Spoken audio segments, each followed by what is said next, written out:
Now, Iran is holding a fresh round of naval drills in the Strait of Hormuz, one of the world's busiest oil and gas shipping routes. The week of war games involves warships, submarines, and jet fighters, as Tehran aims to show it is well equipped to defend its borders. The drills come as the West systematically builds up pressure on Iran over its nuclear program. For more on this, I am now joined by Soraya Sepapor-Ulrich, an independent researcher and writer. Thank you very much for being with us. First of all, let's get right to this. This is the fourth drill Tehran has held since October. Is this a regular exercise or something a little bit more?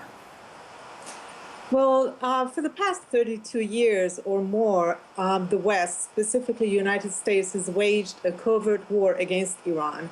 So Iran, if you take any point in time over that past 32 years, it has been preparing itself and demonstrating its preparedness to defend itself. If we see more of a naval military exercises right now, it's because the media is focusing on Iran, whereas in fact, earlier this month, I believe it was December 12th or 13th, there was Operation Lucky Mariner with 27 countries participating, although a lot of them were observer states. And they were all the way in the Persian Gulf, in Iran's territory, and the media was silent on this. But when Iran demonstrates its readiness to defend its sovereignty and its national interest, then there's the media focus on Iran. So there's that discrepancy there. Well, you mentioned that they're preparing to defend themselves, but do you believe that Iranians are gearing up for something more, maybe even possibly offensive? I don't believe that Iran would ever take offensive action.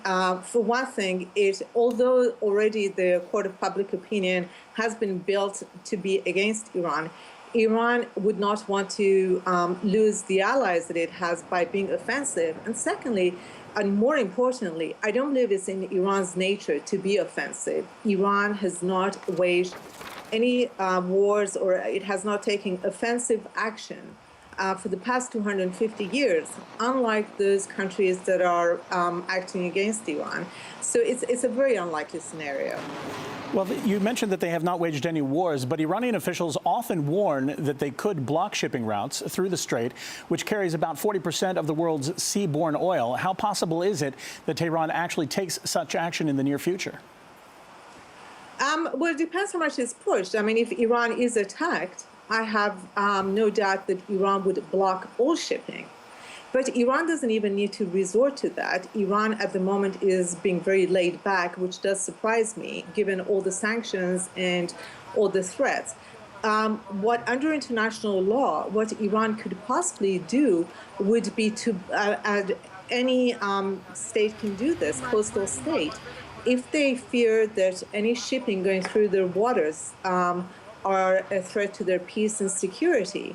And clearly, some of the states in the region which do have ships going through the Strait of Hormuz, namely Saudi Arabia, Qatar, Kuwait, they are a threat to Iran's security. Iran does have the right, according to international law, to block these ships.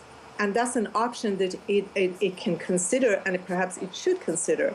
The fact that it hasn't, I think, speaks more to its peaceful nature, and the fact that it does want to reach out to its neighbors and the world at large. But then I'm certain that Iran too is familiar with the saying that they're not taking any options off the table. All right. Now, many believe if it wasn't for Washington deterring Israel, rather, it would have already struck. Do you expect a change in U.S. policy towards Tehran now that Barack Obama's second term is secured? To be honest with you, no, I've never expected much from Mr. Obama, and nothing has convinced me to think otherwise. Barack Obama has, or at least recently, this month again, the Congress was presented with a bill for 10,000 bombs for Israel after according to them, because they use a lot of their bombs on the Palestinians in Gaza. But then these do have bunker buster abilities. They're smart bombs, or at least half of them are. Mr. Obama has sent Patriot missiles to Turkey. And in fact, he has been far more aggressive in his covert operations than any other president in recent history. It's just that he's very clever about it. And he being clever, he does want to have multilateral He believes in multilateralism versus going all alone as George W. Bush did. So I don't think his policies would change at all.